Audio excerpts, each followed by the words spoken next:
Friends, आपल्या चॅनलला तुमचं स्वागत आहे। जय गजानन, श्री गजानन।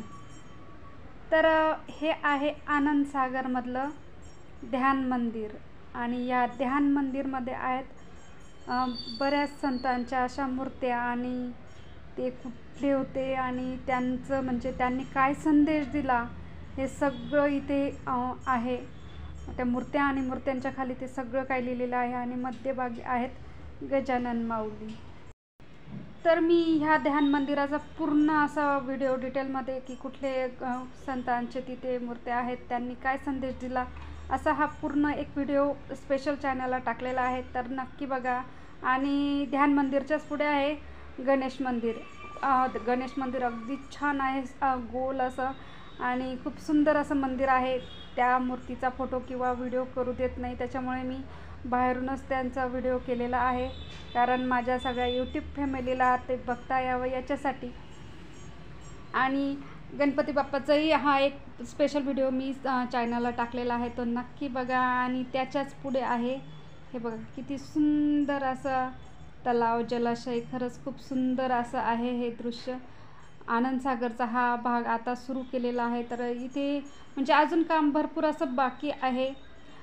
इथे बोटिंगची वगैरे व्यवस्था आहे आणि त्याच्या पुढे झुलता मनोरा वगैरे खूप सुंदर असं हे बघा। इथूनच हा जो पूल आहे हा पूर्ण तिकडच्या साईडला अजून एक ध्यान मंदिर चालू आहे, म्हणजे त्याचं काम चालू आहे। तिथल्या सेवेकरांना मी विचारलं तर त्यांनी तेव्हा बरीच तिथली माहिती दिली, तर ते काम अजून भरपूर असं बाकी, जवळजवळ 4 ते 6 महिन्यामध्ये आनंद सागर पूर्ण चालू होणार आहे। आणि जेवढं चालू झालं आहे तर तेवढा पूर्ण व्हिडिओ मी तुमच्याबरोबर शेअर करते। तर हे बघा, असं भरपूर असा हा मोठा जलाशय आहे, भरपूर असा एरिया आहे, पण तिकडे अजून एक काम चालू असल्यामुळे तिकडे जाऊ नाही देत।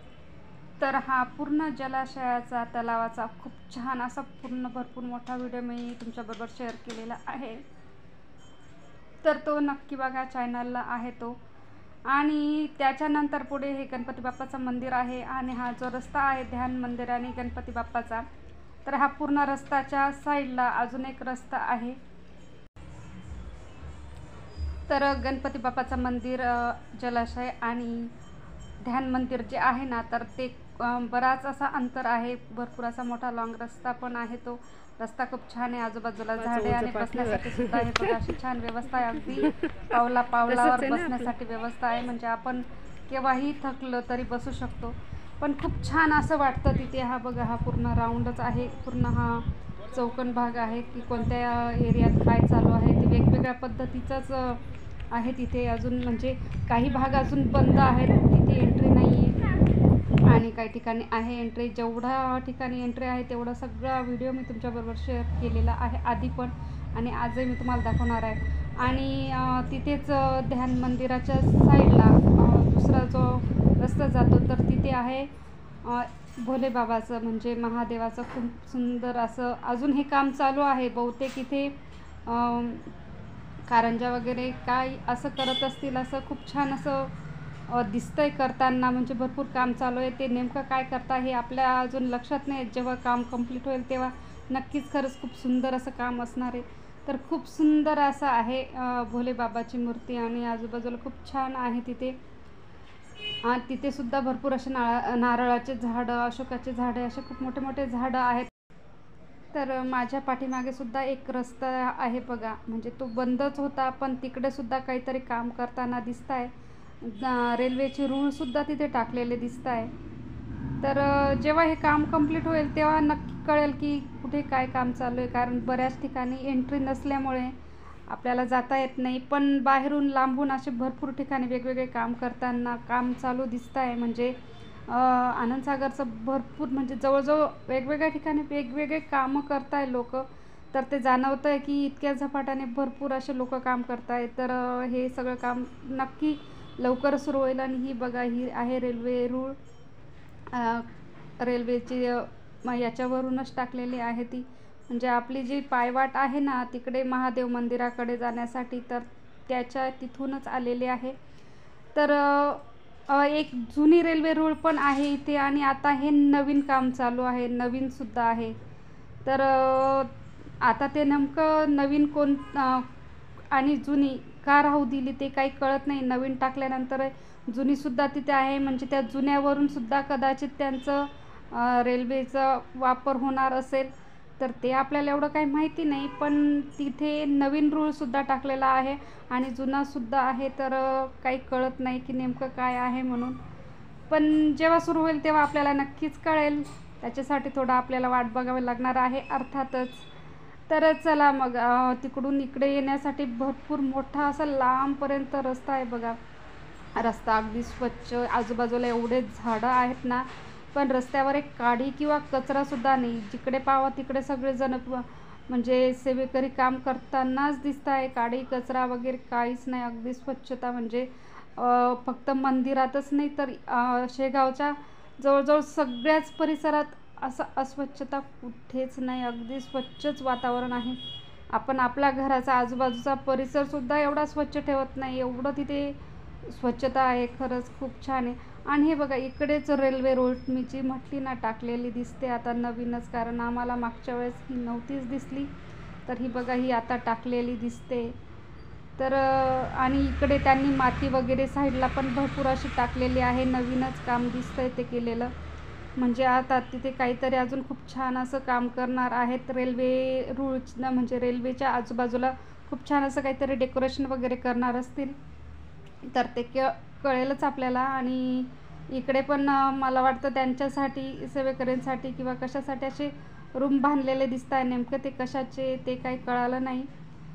आणि हे बघा, अजून एक हा एक इकडे रस्ता जाणारा आहे, पण बरेच आता भरपूर मध्ये रस्ते जाणारे आहेत. रस्त्याने येताना हे 2-3 वेगवेगळे रस्ते लागले, पण ते सगळे पॅक होते. 2-3 पेक्षा पण जास्त रस्ते लागले, पण ते सगळे पॅक होते, कारण त्यांना अजून एंट्री नाही. तिकडे बरेच काम करताना दिसत आहे.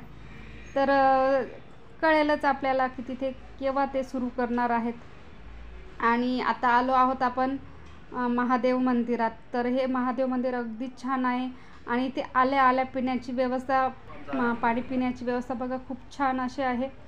आणि चप्पलसाठी स्पेशल स्टँड पण आहे. आम्ही आल्यानंतर तिथे थोडं गार पाणी पिलो आणि चला आपण आता चप्पल वगैरे काढूया इथे. तर अगदी अप्रतिम अशी व्यवस्था आहे. कुठे काही घाण नाही, कचरा नाही, किंवा कोणी एवढे लोक बघण्यासाठी येतात की कोणी काही कचरा फेकला आहे का काय, तसं काहीच नाही. हे बघा किती छान वाटतं आहे ना.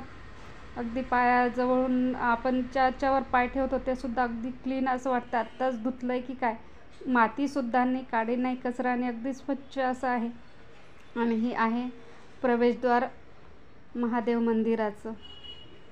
तर हे बघा, हे आहे महादेवाचं मंदिर. तर याला दोघीकडून रस्ते आहेत आपल्याला जाण्यासाठी. आणि तिथे भरपूर मोठा असं राऊंड आहे आणि गार्डन आहे. आणि त्या गार्डनमध्येच हे सगळ्या मूर्त्या वगैरे आहेत. हे बघा अशा पद्धतीने खूप छान असं आहे. पण तिकडे जाऊ नाही देत, तिथे पूर्ण तार वगैरे लावून पॅक केलेलं आहे. हे बघा अशा पद्धतीने. आणि हे बघा, हे आहे महादेवाचं मंदिर. मी दर्शन घेऊन आली बाहेर आणि त्याच्यानंतर परत व्हिडिओ केला, कारण मध्ये तिथे लिहिलं आहे की मूर्तीचे फोटो किंवा व्हिडिओ काढू नका म्हणून. तर त्याच्यामुळे आपण त्यांच्या नियमांचं उल्लंघन नाही करायचं. जे नियम आहेत तर त्याचं पालन नक्की केलंच पाहिजे. आणि बाहेर आल्यानंतर मी हा परत व्हिडिओ केला. तर हे बघा असं परिसर आहे हा महादेव मंदिराचा आजूबाजूचा. खरंच खूप छान असं वाटतंय, असं अप्रतिम असं वाटतंय की म्हणजे मी सांगू नाही शकत शब्दात. तिथे गेल्यानंतरच माणसाला समजतं की तिथे काय छान वातावरण आहे म्हणून. हे बघा खूप सुंदर असं वातावरण आहे आजूबाजूला. आणि मी बाहेर आल्यानंतरही पूर्ण असा व्हिडिओ केला हा. म्हटलं चला आपल्या यूट्यूब फॅमिलीला नक्की आपण दाखवूया. तर हे बघा इथे बरेच जण आले थकल्यानंतर इथे बसण्यासाठी. तर बस पावलावर इथे बसण्यासाठी व्यवस्था केलेली आहे. आणि खूप छान असं आहे बघा. तर आम्ही आता चप्पल वगैरे घातली आणि म्हटलं चला अजून तुम्हाला पुढचा परिसर दाखवूया आनंदसागरचा. कारण आनंदसागर सुरू झालेलं म्हणजे जवळजवळ निम्मी सुरू झालेलं आहेच. तर हे जे आहे ना आनंदसागर, जेवढं पण सुरू झालं आहे ते बघतच आपल्याला जवळजवळ 4 तास साहजिकच लागतात. आणि बरेच जण विचारतात मला की ताई आनंदसागर पूर्ण सुरू झालं का? तर हो, बऱ्यापैकी सुरू झालेलं आहे. बऱ्याच पोर्शन हा बघण्यासाठीच आपल्याला 4 तास लागतात आणि अजून भरपूर असं काम चालू आहे.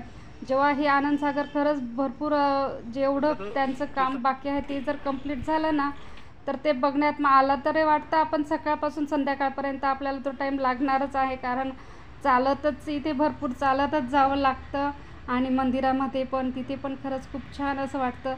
तर त्या सगळ्या गोष्टीला खरंच भरपूर असा टाईम लागतो.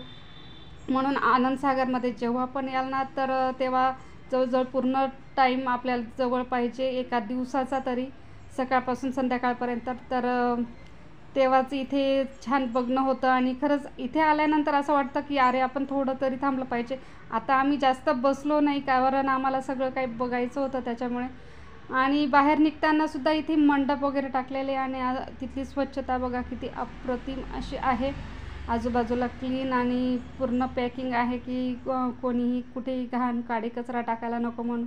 आणि दुसरी गोष्ट एक महत्त्वाची, इथे ज्या पण डस्टबिन ठेवले आहेत ना, त्या बघा अगदी पॅकिंगमध्ये आहे. त्यांच्यासाठी सुद्धा स्पेशल स्टँड आहे. म्हणजे कोणी जर त्यात कचरा टाकला ना, तर तो कचरा टाकताना ती डस्टबिन हलणार नाही, म्हणून अशा स्टँडसुद्धा तिथे केलेले आहेत. खरंच किती विचारपूर्वक सगळ्या गोष्टी केलेल्या आहेत. तिथे छोट्या छोट्या गोष्टींचा विचार करून सगळं काही कामं केलेले आहेत. आणि आम्हाला आता बाहेर जायचं होतं दुसरीकडे, त्याच्यामुळे आम्ही आता पटकन बाहेर आलेलो आहेत. आणि जोपर्यंत आपल्या बाहेर निघतो गेटपर्यंत, तोपर्यंत इथे बसण्याची पूर्ण व्यवस्था आहेच बघा प्रत्येक ठिकाणी. आणि डस्टबिन तर सगळ्या ठिकाणी ठेवले त्यांनी की आपणही काही गोष्टी आणल्या खाण्याच्या किंवा काही कागद वगैरे असतील तर आपण त्यातच टाकावं याच्यासाठी. तर हे बघा. आणि आता हे आहे भुयारघर. मी पहिल्या व्हिडिओमध्ये सुद्धा याची एंट्री पूर्ण दाखवलेली आहे.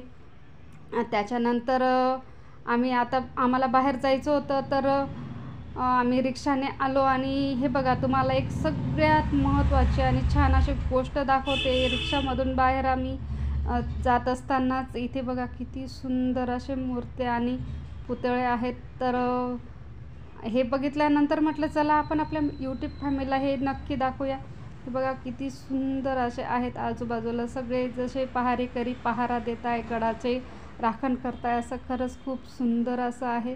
आणि रिक्षामधून मी हा व्हिडिओ खरंच खूप घाईघाईमध्ये केला.